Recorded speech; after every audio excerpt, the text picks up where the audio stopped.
Oke, terima kasih Pak Erben.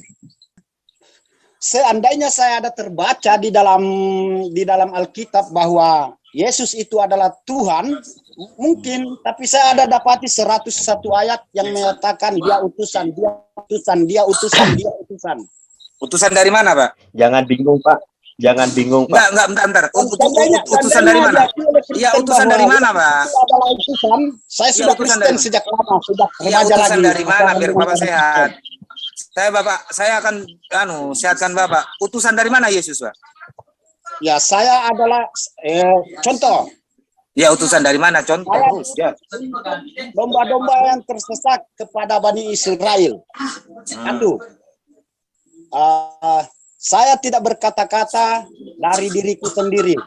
Ya. Jika aku kata-katanya dari mana, Pak? Adil, karena saya adalah utusan dari Bapa. Ya, berarti kata-katanya dari Bapak, Pak ya? Bukan dari dirinya sendiri ya. Oh, lanjut, mantap, lanjut. Banyak sekali, Pak. Ya, sekarang saya tanya, Pak. Saya tanya, boleh tanya kan? Boleh, Yesus utusan dari mana, Pak? Dari Allah, kata Muslim. Utusan maksudnya di bumi apa di langit, Pak? Yang saya baca, ya sangat banyak lah yang terbentur. Ya, aku berasal dari atas. Terbentur, pernah juga aku berasal dari atas, kamu dari bawah. Aku berasal dari langit, kamu berasal dari bumi. Kerajaanku bukan di bumi ini. Kerajaanku bukan di bumi, Bapak tahu kan? Ya, aku akan pulang ke rumah Bapakku. Dengar dulu, Pak. Dengar dulu. Bapak pacaran dengan Kristen waktu Bapak remaja. mau sehat apa enggak? Biar Bapak dengarkan. Oke, dengarkan biar Bapak sehat. Kalau enggak mau, ya sudah, ngomonglah terus. Oke, lanjut. Aku akan pulang ke rumah Bapakku. Di mana rumahnya?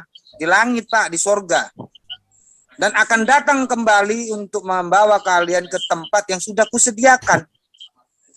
Yohanes 14 Bapak baca itu. Ya. Kalau dia dari bumi, kalau dia berasal dengar dulu. Apa? Satu. Apa, Pak? Bagaimana dengan ayat-ayat yang menyatakan dia itu berdoa? Memang dia utusan, Pak. Utusan dari langit, Pak. Bukan dari bumi. Makanya dia berani berkata, aku akan pulang ke rumah Bapakku. Rumah Bapaknya di mana? Ya, datang ke dunia, Pak, karena kasih Allah begitu besar, kasih Allah kepada dunia ini, ia menyerahkan anaknya yang tunggal. Datang ke bumi, menunjukkan kasih Tuhan kepada umatnya. Bukan ongkang-ongkang di surga, yang nggak bisa ngapa-ngapain. Jadi Tuhan kami tahu rasanya bagaimana apa yang dirasakan manusia, karena dia telah menjadi manusia. Oke. Bagaimana tahu rasanya sedih, bagaimana rasanya difitnah. Makanya Tuhan memberikan ajaran-ajaran itu beda dengan yang ongkang-ongkang. Nggak tahu rasanya sedih, nggak tahu rasanya dipukul, nggak tahu rasanya gimana, kelaparan, kehausan, nggak tahu. Cuman tahu meme. Tahu meme? Meme itu lambang itu loh, Pak, yang di WA itu. Senang sapi, apa ini maksudnya? Itu tak, tapi tidak bisa merasakan. Amin. Oke, sebentar Pak Domba. Pak Sukirman. Ya, Pak Sukirman, saya bicara santai aja ya.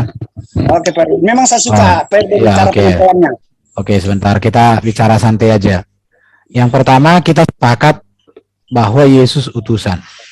Tetapi yang harus Bapak pikirkan harus masuk kepada pertanyaan, utusan yang bagaimanakah Yesus ini dan utusan dari mana? Untuk mengetahui itu, Pak, yang pertama kita cross check data. Lahir dari mana dia? Dari wanita perawan. Artinya benihnya itu bukan karena hal biologis. Pertanyaannya, ada nggak utusan di dunia ini yang lahir benihnya dari Allah tanpa campur tangan benih biologis manusia? Coba, Bapak ada temukan nggak utusan seperti itu? Ada, Nabi Adam. Nabi Adam itu kalau di dalam kitab Kejadian, dia itu dibentuk dari debu tanah, Pak. Jadi tanah itu dibentuk, kemudian dihembuskan napasnya. Dan debu tanah itu diciptakan oleh Allah. Sedangkan firman yang menjadi manusia bukan ciptaan Allah. Pertanyaannya, mana lebih tinggi firman yang olehnya Allah mencipta, dibanding dengan debu tanah yang diciptakan oleh firman? Mana Pak lebih tinggi? Coba ulangi Pak Ruben. Debu tanah diciptakan Allah oleh firman-Nya. Sedangkan Yesus, firman-Nya sendiri yang mengambil rupa manusia. Adam itu berasal dari debu tanah. Jadi Adam itu ciptaan firman Allah. Mana lebih tinggi, debu tanah ciptaan Allah atau firman yang olehnya Allah mencipta?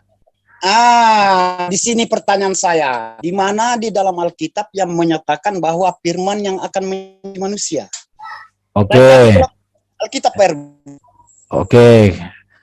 Pertanyaan Bapak itu kalau Bapak mau tanya gitu-gitu itu paling bagus itu. Ya Ini. jujur Pak Ruben, memang Loh. kami mencari Oke. kehidupan yang nyata. Ini lihat. 1 Yohanes 1 ayat 14 ini Pak. Firman itu telah menjadi manusia dan diam di antara kita, dan kita telah melihat kemuliaannya, yaitu kemuliaan yang diberikan Bapa kepadanya sebagai anak tunggal Bapa, penuh kasih karunia dan kebenaran. Siapa anak tunggal Bapa? Yesus. Oh, itu tidak dikatakan ke Yesus. Itu makanya saya bertanya, ini untuk ke semua orang kah? Dengarkan. Anak tunggal Allah itu hanya Yesus. Anak tunggal Allah itu hanya disebutkan kepada Yesus, Pak. Lihat ini ya, lihat. Tidak seorang pun yang pernah melihat Allah, tetapi anak tunggal Allah yang ada di pangkuan Bapa dia menyatakannya. Perhatikan lagi. Dan inilah kesaksian Yohanes ketika orang Yahudi dari Yerusalem mengutus beberapa imam dan orang Lewi kepadanya menanyakan, siapakah engkau? Lalu jawabnya, di sini aku bukan Mesias. Baru di sini, akulah suara yang berseru-seru di padang gurun. Artinya di sini kalau dibaca nanti semuanya di sini, ini menunjuk kepada Yesus, anak tunggal Allah itu. Lihat ini ya. Melihat Yesus yang datang kepadanya. Nah ini. Jadi nanti Bapak kalau baca semuanya ini berbicara kepada Yesus. Oke? Saya masuk ke poin berikutnya, Pak. Yesus itu sebagai utusan selama hidupnya di dunia ini tidak pernah berdosa. Ada nggak Bapak bisa temukan utusan yang tidak berdosa selama di dunia? Makanya itu saya pernah chat itu di channel yang mana ya? Saya katakan. Udah. Oke, Bapak jangan dulu lari kemana? Bukan lari. Sekarang sebentar. Kita ke topik yang saya tanya dulu. Bapak bisa temukan nggak ada orang yang seumur hidupnya tidak berdosa? Ya menurut cerita Muslim Muhammad juga katanya. Muhammad di dalam catatan Quran ada mengatakan, mintalah ampun atas dosamu, atas dosa yang sudah kamu lakukan dan yang akan kamu lakukan. Berarti dia berdosa. Ada di Quran itu ayatnya. Oke. Oke. Yang berikut, Yesus itu sebagai utusan satu-satunya yang ajaran etika dan moralnya sempurna, Pak. Coba, siapa di dunia ini? Moralnya sempurna, apa, Ben? Moralnya sempurna bertentangan lagi, dia ngamuk di pasar. Loh, sekarang begini. Loh, sekarang gini. Apakah kalau hakim memutus orang masuk penjara karena melakukan kesalahan, hakimnya salah? Jadi kalau Yesus marah bukan di pasar, marah di bait Allah. Karena halaman bait Allah yang seharusnya rumah doa bagi bangsa-bangsa dijadikan tempat jual beli. Dan Yesus marah, kenapa?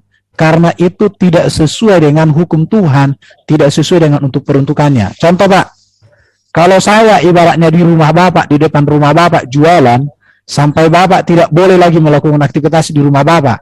Bapak marah sama saya, apakah Bapak jahat? Tidak. Bapak sedang menegakkan kebenaran. Oke? Yang berikut. Yesus itu utusan yang ajaran etika dan moralnya sempurna, Pak. Yang berikut. Yesus itu pribadi utusan yang diberikan Allah kuasa untuk mengampuni dosa. Jadi dia tidak berdosa, dia berkuasa mengampuni dosa. Sekarang siapa utusan di dunia yang bisa mengampuni dosa? Bapak sebutkan dulu. Yang bisa mendamaikan Bapak dengan Allah di surga. Siapa? Oke, saya jawab tidak ada. Oke, tidak ada. Tidak akan ada, Bapak. Yang berikut. Yesus itu satu-satunya utusan yang mati, bangkit, dan naik ke surga. Dia mengalahkan maut, dan dia naik ke surga menyediakan tempat bagi orang yang percaya. Pertanyaannya, di sini juga ada perbedaan, Pak. Maaf. Sebentar. Katanya iblis yang bunuh. Siapa yang bilang iblis bunuh Yesus? Ada juga yang katakan ini, makanya ada bentuk. Ah, itu bidat itu yang ngomong itu. Tuhan juga. Jadi dengarkan lagi. Dengarkan, Yesus meninggal karena Yesus menyerahkan nyawanya kepada Bapa di surga. Bapa, ke dalam tanganmu kuserahkan nyawaku, kata Yesus. Baru dengan perkataan itu meninggallah dia. Oke? Jadi Yesus mati, dia bangkit, dia mengalahkan maut, dia dimuliakan, naik ke surga, menyediakan tempat bagi kita. Pertanyaannya, utusan yang manakah yang sudah bangkit dari kematian, dimuliakan dan naik ke surga, dan menyediakan tempat bagi manusia? Utusan yang mana? Coba sebutkan sama saya. Saya tidak tahu itu utusan mana. Oke, saya sudah cari. Karena sebelum saya tanya ini kepada Bapak, saya sudah tanyakan pada diriku. Jawabannya tidak ada, hanya Yesus. Yang berikut, Yesus utusan yang sudah di surga dan akan datang di akhir zaman menjadi hakim yang adil, yang memberikan pahala untuk masuk surga dengan mahkota kepada orang yang percaya kepadanya, serta penghukuman masuk neraka bagi orang yang menolak Yesus. Sekarang siapa yang menjadi hakim yang adil di akhir zaman selain Yesus? Sebutkan siapa para nabi yang bisa menjadi hakim yang adil di akhir zaman. Ada? Yang masalahnya di sini, kenapa dituhankan? Oke, nanti saya jelaskan. Kan saya sudah katakan. Oke, nanti saya jelaskan. Nanti saya jelaskan. Saya tidak dituhankan. Oke, saya jelaskan. Yakinkan saja bahwa di imani aja bahwa dia utusan. Mungkin dari remaja saya sudah. Oke, saya nanti jelaskan arti kata Tuhan. Saya selesaikan dulu. Artinya tidak ada yang menjadi hakim yang adil selain daripada Yesus. Karena itu, ikutlah, percayalah kepada hakim, hiduplah sesuai kehendak hakim. Jangan ikuti yang terdakwa. Yang terdakwa akan dihukum. Yang terakhir, Yesus itu nanti menjadi raja segala raja yang memerintah di Yerusalem baru yang turun dari surga. Pertanyaannya, siapa yang menjadi raja segala raja di dunia, di surga, atau di dalam kerajaan surga itu selain Yesus Kristus? Ada enggak? Gak usah Bapak cari jawabannya, saya sudah cari, enggak ada. Jadi sekarang saya kasih sama Bapak. Kita berbicara Yesus sebagai utusan Allah. Dia adalah firman Allah. Dia lahir dari wanita perawan. Dia hidup tak berdosa. Dia punya ajaran etika dan moral yang sempurna. Di situ ya, dia berkuasa mengampuni dosa, mendamaikan kita dengan Allah. Dia sudah naik, dia mati bangkit, mengalahkan maut, menyelesaikan dosa dan naik ke surga, menyediakan tempat bagi kita. Dia nanti menjadi hakim yang adil. Dia menjadi raja segala raja. Yesus utusan yang demikian. Kalau Bapak temukan ada utusan yang selepel dengan Yesus atau di atasnya Yesus, Bapak layak mengikut dia. Tapi saya pastikan tidak akan Bapak temukan utusan yang ada seperti Yesus. Karena itu saya sarankan Bapak jangan ragu lagi dengan Yesus. Selamat datang di kebenaran. Pertanyaan Bapak yang tadi, mengapa Yesus dituhankan? Saya mau jelaskan sama Pak Sukirman. Ini sudah ulang-ulang saya jelaskan. Mungkin udah puluhan kali atau ratusan kali, karena videoku sudah ada 1400. Berarti sudah ada mungkin 800 kali aku jelaskan ini. Tuhan itu berbicara tentang kepenguasaan. Jadi Tuhan di dalam konteks PB dengan Allah itu beda. Allah itu adalah panggilan keagungan kepada Sang Pencipta. Sedangkan Tuhan itu adalah gelar kepenguasaan. Jadi Yesus adalah Tuhan, artinya Yesus penguasa. Penguasa di mana? Penguasa di bumi di surga, karena dia raja segala raja, Tuhan segala Tuhan. Jadi Tuhan dengan Allah itu dua kata yang berbeda yang tak bisa dipisahkan. Penggunaan kata Tuhan itu adalah gelar, sama seperti penggunaan kata Gusti dalam bahasa Jawa. Gusti Allah. Gusti Allah. Baru ada namanya Gusti Prabu. Ini sama-sama Gusti, tapi itu menunjuk kepada kepenguasaan. Makanya di dalam kitab Perjanjian Baru ada kata Tuhan Allah dengan Tuhan Yesus. Apa dua-dua Tuhan? Ya. Tuhan yang bagaimana? Satu, Tuhan Allah menunjuk kepada Bapa di surga sang pencipta.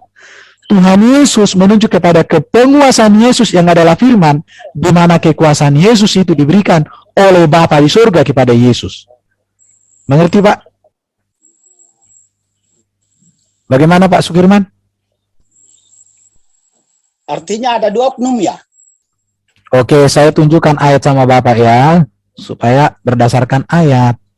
Kalau yang aku dan Bapak adalah satu, capek sudah saya baca. Oke, aku dan Bapak adalah satu di situ bukan satu biji, Pak. Sangka Tapi ingatkan satu misi, satu tujuan untuk menyeru kepada kaumnya. Untuk satu menyembah dalam Tuhan. hal sifat, artinya bahwa Yesus memiliki sifat ilahi, Yesus juga memiliki karya yang sama dengan Bapa di surga. Lihat ini ya. Namun bagi kita hanya ada satu Allah saja, itu Bapa, yang daripadanya berasal segala sesuatu dan untuk Dia kita hidup. Yesus pun berasal dari Bapa karena Dia firman-Nya. Dan satu Tuhan saja, yaitu Yesus Kristus, yang olehnya segala sesuatu telah dijadikan, dan karena Dia kita hidup. Jadi kita hidup untuk Allah, kita hidup karena Yesus. Oh, Jadi kalau begini klaimnya Pak, berarti peneritan dengan Pak JT itu salah ya? bukan hanya salah, itu sudah dinyatakan oleh gereja bidat. Apa? Bidat. Makanya Pak, keraguan-raguan masih tetap ada menghantui. Makanya kalau Bapak belajar sama Hendritan, sama JT, Bapak kacau. Makanya belajarlah sama apologet Kristen sejati. Jangan belajar dengan Kristen kolok-kolok. Itu semua pendeta ada 3, beda semua. Oke, nanti kapan-kapan saya akan jelaskan secara tuntas sama Bapak hal ini kalau Bapak mau. Jadi Yesus itu adalah firman Allah yang kekal di dalam diri Allah, diutus Allah menjadi manusia, namanya Yesus Kristus, dan diberikan Dia kepenguasaan mutlak atas bumi dan surga. Ini ya, atas bumi dan surga. Lihat ini, Matius 28. Kalau Joshua Teu Bapak bilang ya, kacau lah Bapak. Nanti kalau Bapak sering-sering ke Joshua Teu, saya katakan sama Bapak, selamat datang di kebingungan. Lihat ini, ayat 18 Pak ya. Kepadaku, perhatikan ini ya, kepada Yesus telah diberikan, siapa yang memberikan? Bapa di surga. Apa yang diberikan? Segala kuasa, di mana? Di bumi dan di surga. Jadi ketuhanan Yesus itu berbicara tentang kepenguasaan Yesus. Oke, saya akan menunjukkan sama Bapak supaya Bapak ada data sedikit. Ini sebenarnya sudah saya sampaikan ulang-ulang, tapi saya tetap semangat karena saya ingin membantu supaya orang-orang tidak keliru. Itu aja. Saya mengerti bahwa sering disampaikan, bahkan saya cerna. Cuma pertanyaan saya, berarti pendeta yang lainnya katakan tadi ini penyesat agama ya? Ya, Bapak, nanti saya katakan ajaran yang tidak sesuai dengan Tritunggal yang sejati itu sudah dinyatakan ajaran sesat. Jadi nggak usah aneh-aneh Bapak. Lihat ya. Jadi ini 3 hal ini harus perlu diperhatikan ini ya. Ini saya ulangi ya. Jadi Allah itu Pak, monoteisme Tritunggal. Perhatikan ini, saya ulangi sama Bapak karena Bapak lihat berpikirnya mantap. Allah itu Esa, PL ini ya, PL. Ya. Ini PB. Mana ini? Ini PB ya. Karena di zaman PB baru ada Tritunggal. Ini Allah Esa, di sini sama Allah Esa sama Pak. Perhatikan ya. Ini Tritunggal ada 325 Masehi kan? Bukan, Tritunggal itu sebenarnya sudah ada sejak zaman PL. Di Kejadian ada Tritunggal Pak. Perhatikan. Yang saya dapati 325 Oke, ini. Ini ya, saya ulangi dari awal ini jadinya. Oke. Fakta kebenaran iman Kristen. Saya ulangi ya, sabar Bapak ya. Kristen itu kelanjutan iman Yahudi yang sejak semula memiliki iman monoteisme, percaya kepada Allah yang Esa. Oke. Landasannya apa? Yesus Kristus, para rasul adalah orang Yahudi yang mengajarkan kitab Yahudi atau kitab PL. Jadi kitab PL itu semuanya dipakai gereja sejak zaman Yesus sampai akhir zaman. Iman Kristen sesuai dengan Alkitab dan dengan tegas berulang-ulang mengatakan bahwa Tuhan Yahweh Allah itu Esa. Oke, saya cepatkan. Ini data-datanya yang menyatakan bahwa Allah itu Esa di PL dan PB. Ini ya, data-datanya. Saya tunjukkan aja. Oke. Ini Allah yang Esa itu dipanggil Bapa, ini data-datanya. Bagi yang punya handphone langsung screenshot, selesai. Ini data-datanya. Allah yang Esa dipanggil Bapa. Sekarang, bagaimana Allah yang Esa? Allah yang Esa itu monoteisme dan juga Tritunggal, sama. Di mana dia? Lihat, Allah, Roh Allah, Firman Allah. Jadi Roh Allah di dalam diri Allah, Firman Allah di dalam diri Allah. Inilah Tritunggal. 3 hakikat keberadaan di dalam satu pribadi, yaitu Yahweh Bapa itu. Jadi Allah tanpa roh itu batu, Allah tanpa firman juga batu. Makanya ini dia, saya tunjukkan datanya ya. Jadi Allah itu Esa yang esensinya adalah roh. Dia adalah Bapa, dia adalah Yahweh pencipta. Di dalam dirinya ada firman, di dalam dirinya ada roh. Oke? Saya pakai gambaran ini. Firman Allah kekal, firman Allah menciptakan segala sesuatu. Jadi firman Allah ini bukan ciptaan. Nanti Bapak ketemu sama ECJ, saksi-saksi Jehovah, mengatakan firman itu ciptaan. Tapi di dalam Alkitab firman itu pencipta, olehnya Allah mencipta. Allah yang Esa memiliki roh. Rohnya itu di dalam dirinya dan ini memberikan kehidupan, sumber hidup bagi segala makhluk. Jadi ini tadi yang saya jelaskan. Di sini ada Allah firman-Nya, di sini ada juga Allah yang Esa memiliki firman. Allah yang monoteisme memiliki roh, Allah yang Tritunggal juga ada rohnya. Perbedaannya hanya di sini, Pak. Bedanya, tapi ini kelanjutan. Kalau di PL, firman itu berteopani, tapi di PB, firman itu mengambil rupa manusia. Di sini bedanya. Jadi tidak dalam teopani lagi. Dan ini nanti bisa dipahami di dalam Ibrani pasal 1, ayat 1-4. Kalau dulu Tuhan berbicara kepada kita melalui teopani, para malaikatnya, tapi pada zaman hari ini dia berbicara kepada kita melalui firman-Nya yang menjadi manusia. Roh Allah yang di dalam PL itu mendiami orang tertentu, tapi di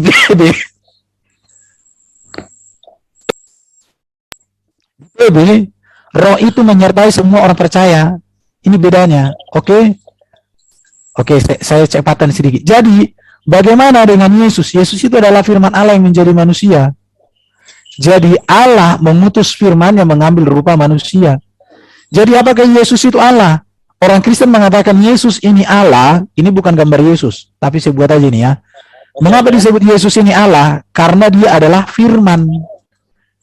Apakah Allah firman? Iya, kenapa? Karena firman ada di dalam diri Allah. Sesuatu di dalam diri Allah, ya Allah. Jadi, jadi prainkarnasi. Sebelum Yesus inkarnasi, dia adalah firman. Tapi setelah dia menjadi inkarnasi, maka dia adalah manusia, firman yang menjadi manusia. Oke, saya jelaskan. Ini yang harus Bapak pahami nih. Jadi keilahian dan kemanusiaan Yesus itu, ini dapat dibedakan. Jadi keilahiannya dengan kemanusiaan itu bisa dibedakan. Tetapi tidak dapat dipisahkan. Sama seperti Bapak. Pikiran Bapak dengan rohnya Bapak bisa dibedakan, tapi nggak bisa dipisahkan. Kalau Bapak dengan roh Bapak pisah, maka Bapak mati. Oke? Keilahian Yesus dengan kemanusiaan Yesus tidak dapat dipisahkan, ya. Apalagi dibenturkan atau dipertentangkan. Jadi apa itu keilahian Yesus? Ini dia, keilahian Yesus berbicara tentang hakikat Yesus sebagai firman yang datang mengambil rupa manusia. Ini hakikatnya sebagai firman. Kemanusiaan Yesus adalah hakikat Yesus yang dilahirkan oleh perawan Maria. Baru ketuhanan Yesus berbicara tentang kepenguasaan Yesus yang diberikan oleh Allah kepada Yesus. Itu ketuhanannya, karena Tuhan ini kan kurios, kepenguasaan. Oke? Jadi keilahian Yesus ini dengan kemanusiaan Yesus dan ketuhanan Yesus harus benar-benar dipahami dengan tepat supaya bisa mengenal Yesus dengan benar. Keilahian Yesus, kalau ditekankan keilahian Yesus lepas dari kemanusiaan menjadi bidat. Menekankan kemanusiaan Yesus lepas dari keilahiannya menjadi bidat. Arianisme. Kalau di sini bisa nanti jadi yang itu kayak siapa? Hatidi. Jadi ketuhanan Yesus itu ada pada keilahian dan kemanusiaan Yesus. Sebab kepenguasaan itu diberikan Allah kepada firman yang hadir dalam rupa manusia. Kenapa begitu? Karena firman Allah, karena Yesus adalah firman Allah itu sendiri. Jadi keilahian, kemanusiaan, dan ketuhanan Yesus dilihat secara bersamaan dalam apa dan dapat dibedakan, namun tidak dapat dipisahkan apalagi dibenturkan atau dipertentangkan. Kegagalan banyak orang dalam memahami tentang ini, tentang Tritunggal, terletak pada membenturkan atau memisahkan hakikat keilahian dan kemanusiaan Yesus, serta kegagalan dalam memahami ketuhanan Yesus. Orang kalau salah memahami ketuhanan Yesus, dia menganggap Tuhan sama dengan Allah, ya repot. Oke Pak, ada mau ditanya? Ngerti. Oke, kalau sudah ngerti Pak, mantap. Ngerti, dari dulu ngerti tentang ini. Cuman pertanyaan saya, kok beda-beda dengan yang lainnya? Kalau Bapak tanya beda-beda, sejak abad kedua pun sudah ada perbedaan, Pak. Ya namanya. Sama Kristen maksud saya. Dengarkan, itu bukan Kristen yang sejati, Pak. Itu Kristen ajaran bidat itu. Ya oke, agak gini. Di Indonesia ini kan yang diakui itu kan hanya komunitas Katolik dan Kristen. Kristen lah. Itu kan Katolik dan Kristen. Jadi para bidat itu juga ya berafiliasi lah mereka di dalam komunitas Kristen. Kenapa? Supaya mereka juga bisa berbadan hukum, Pak. Tapi ajaran itu sudah dinyatakan oleh bapak-bapak gereja sebagai ajaran yang menyimpang. Itu sudah teruskan. Jadi gini. Sekarang gini, daripada bapak-bapak bahas yang lain-lain itu, sekarang fokusnya Bapak diskusi sama saya aja. Karena kalau Bapak nanti mau bandingkan dengan orang lain, lebih bagus orang lainnya yang kita ini bedah. Kalau Bapak sudah paham yang saya jelaskan, pertanyaannya sekarang sama Bapak, kalau sudah demikian Yesus sosoknya sebagai utusan, gak usah dulu Bapak pusing-pusingkan tentang keilahian ketuhanan Yesus. Terserah mau kenabian pun mau keutusannya. Yesus sudah unggul sekian ribu kilometer tingginya daripada semua manusia, maka gak usah ada lagi keraguan untuk percaya sama Yesus, Pak. Aku itu aja. Jadi gini, Pak, saya selalu katakan gini, hanya yang tak berdosa lah yang bisa mendamaikan orang berdosa kepada Allah. Hanya yang sudah di surga lah yang bisa membawa orang ke surga. Kalau dia berdosa, dia nggak bisa menyelesaikan dosanya, buat apa aku percaya ikut dia? Kalau dia masih di kuburan, buat apa ikut dia? Tapi karena Yesus sudah di surga, maka aku percaya sama dia. Dan dia juga menjadi hakim yang adil di hari zaman. Dia menjadi raja segala raja. Buat apa lagi aku ikut yang terdakwa, yang menunggu dia dibangkitkan untuk dihakimi? Buat apa lagi aku mengikut jongos-jongosnya itu, budak-budak itu? Orang raja segala rajanya sudah datang. Aku pikiranku gitu praktis, Pak. Jadi nggak usah dulu Bapak pikir ribet-ribet. Lihatlah sosok Yesus dalam keagungan kebesarannya, itu lebih dari cukup. Masalah yang lain, keilahian, ketuhanan Yesus, saya sudah jelaskan tadi. Silakan Bapak renungkan. Itu aja, Pak. Terima kasih. Ya, kalau tentang percaya tentang Yesus, ya 100% percaya dengan Yesus. Cuman ini yang Paulus, Petrus, Yohanes, itu yang membenturkan ayat terlalu banyak. Tidak ada yang dibenturkan, Pak. Itu saya bisa pastikan orang yang mengatakan bentur-benturkan ayat karena tidak pernah membaca secara komprehensif, tidak memperhatikan konteks dari teks, tapi mencoma-coma. Banyak channel yang menunjukkan kesaksian bertemu Yesus. Yesus sendiri kok berkata, kamu tidak akan bisa melihat dan tidak akan bisa mendengar suaranya. Kok mereka coba di mana ayatnya, Pak? Kayaknya Bapak salah baca. Ketemu Yesus.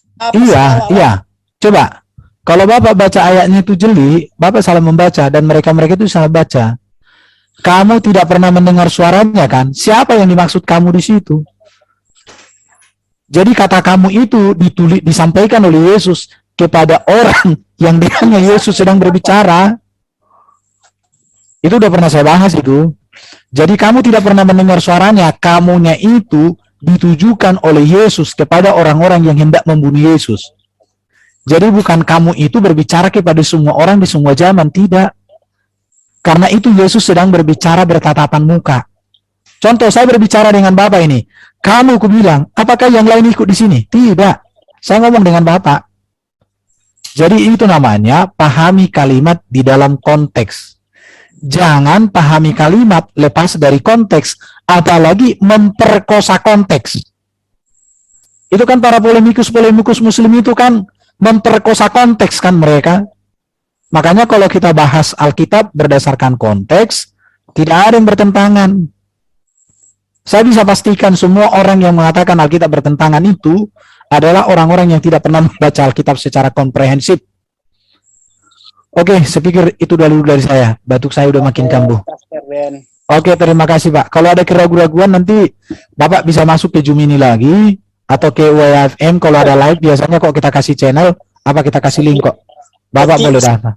Setia kalau di sini channelnya Pak Ben, karena itu penyampaiannya memang Saya mau bilang sama Pak Sukirman ya, kalau Nabi Muhammad, saya katakan, bisa mengalahkan Yesus dalam beberapa kriteria yang kusebutkan tadi. Sejak dari dahulu saya jadi Islam. Tapi karena tidak ada yang pernah kutemukan orang yang bisa disandingkan menandingi Yesus, saya putuskan. Saya katakan waktu itu dengan hati yang sedih dan menangis. Tuhan Yesus, apapun yang terjadi dalam hidupku, aku percaya kepadamu, tidak ada keraguan, saya bilang. Sampai hari ini. Makanya ada di video saya di Erben itu, tantangan bagi semua mualaf di dunia, saya bilang judulnya. Coba temukan sama saya sosok yang lebih agung, lebih kudus, lebih suci dari Yesus. Bawa ke sini. Saya tinggalkan Yesus. Saya obrak-abrik Alkitab, saya ikut dia, aku bilang. Sampai hari ini nggak ada yang bisa orang menunjukkannya. yang melunturkan iman saya kepada Yesus tentang itu lagi, saya terbaca lagi buku Michael Hart. Ya, kalau Bapak baca buku aneh-aneh ya Bapak juga nanti jadi ikut aneh, Pak. Tapi 100 tokoh terhebat dunia. ayat mana? Kita validasi satu-satu deh. Nomor 1 Baginda Muhammad. Yesus nomor berapa di situ? Nomor 3. Nomor 3. Itu aja udah salah. Makanya itu lagi yang melunturkan iman. Makanya ya, kalau Bapak percaya kepada orang-orang yang senu ya kayak gitu, Bapak ikut senu lah. Aduh. Yang nomor 1 kan Baginda Muhammad. Oke, ada yang resen ini, saya pikir cukup dulu. Silakan yang resen, angkat. Silakan Pak Goget 4 dibuka mic-nya. Silakan Pak, sudah bisa. Pak Goget. Iya. Selamat sore semua, shalom. Silakan. Pak Erben, saya mau tanya, mungkin ini juga bisa jadi yang Muslim mungkin bisa dengar juga, jadi mungkin ada pemasukan ya, ada masukan. Kalau misalkan disimpulkan kan, kalau Muslim ini kan bingung ya, apakah Yesus ini Tuhan ataukah apa? Nah, ini bisa nggak kalau disimpulkan begini? Jadi gini, kalau dirunut dari awal perjanjian lama ya, mungkin gini runutannya. Tuhan menciptakan manusia, lalu manusia itu berdosa, ya kan? Nah, setelah manusia itu berdosa, Tuhan kan ngasih peraturan-peraturan nih, hukum-hukumnya, ya kan? Tapi Tuhan juga ngasih kebebasan toh sama manusia, ibaratnya nggak ada pemaksaan, jadi manusia ya bisa berdosa, ya kan? Nah, saat hukum-hukumnya itu dikeluarin nama Tuhan, manusia tuh berdosa mulu tuh, hukum Taurat ya kan, berdosa mulu, nggak bisa ditepatin gitu. Nah, makanya Tuhan itu datang sendiri waktu di perjanjian baru dengan Yesus itulah gitu. Dan udah gitu dia mencontohkan sendiri, mengajarkan sendiri apa sih Tuhan itu yang sebenarnya, dan mengenal Tuhan itu yang benar seperti apa, dan bagaimana hukum Taurat itu segala macam itu digenapi semua. Apakah kalau dirangkum bisa begitu nggak sih? Rangkumannya Pak gini kan, kalau konteks PL sebenarnya yang menampakkan diri itu adalah Sang Firman yang teofani, atau disebut Dabar atau Memra Elohim. Jadi semua yang bercakap-cakap dengan Musa, bercakap-cakap dengan Abraham, itu teofani dari Sang Firman. Tetapi di dalam PB, Firman itu bukan berteofani, tapi mengambil rupa manusia. Dan hadirnya Firman mengambil rupa manusia menggenapi sekaligus janji Allah kepada Adam ketika jatuh dalam dosa, yang mengatakan keturunan wanita yang akan meremukkan kepala ular. Ular itu kan iblis. Maka Yesuslah Mesias, Sang Penyelamat, yang membebaskan manusia dari iblis, dari dosa, dari maut, bahkan memperbaharui hidup manusia. Makanya dikatakan setelah Yesus dimuliakan, Yesus mengembusi murid-murid. Kata mengembusi di situ dalam bentuk aorist aktif indikatif. Dan itu hanya satu kali di dalam kitab Injil. Di dalam seluruh PB kata mengembusi itu digunakan bahasa Yunaninya. Dan itu dikaitkan dengan Kejadian pasal 3 ayat 7. Ketika Tuhan menciptakan manusia, maka Tuhan menghembuskan napas hidup. Maka ketika manusia jatuh dalam dosa, manusia mengalami maut. Tetapi Yesus datang sebagai Adam terakhir memberikan hidup. Hidup yang kekal. Karena manusia di Taman Eden itu kan diberikan hidup kekal pada dasarnya. Karena dosa manusia mengalami kematian. Dan Yesus setelah dimuliakan menghembusi, aorist aktif indikatif. Artinya Yesus terus memberikan kehidupan itu. Dia sudah memberikan, dia sedang memberikan, dan dia akan terus memberikan napas hidup itu. Itu Pak, jadi intinya di sini adalah Kristus Pak. Kalau hukum Taurat sudah disempurnakan di dalam Yesus, hukum kurban semua disempurnakan oleh Yesus, hukum etika dan moral disempurnakan oleh Yesus. Bahkan levelnya dinaikkan Yesus. Kalau hukum Taurat, kasihilah sesamamu manusia seperti dirimu sendiri. Itu masih level bawah. Levelnya sudah dinaikkan Yesus. Kasihilah sesamamu manusia sama seperti aku mengasihi engkau. Jadi kasih kita itu patokannya ya Yesus, bukan lagi diri kita sendiri. Karena banyak orang sekarang udah gagal mengasihi dirinya sendiri. Bunuh diri lah, merusak dirinya dengan merokok lah. Ya kan, dengan mabuk-mabukan itu kan nggak mengasihi diri tuh. Makanya nggak berlaku lagi hukum kasihlah sama manusia seperti dirimu sendiri. Karena udah banyak orang merusak dirinya. Yesus ubah. Kasihlah sesamamu seperti aku mengasihi engkau. Jadi apa yang Bapak simpulkan bisa diterima tapi belum utuh Pak. Masih sebagian.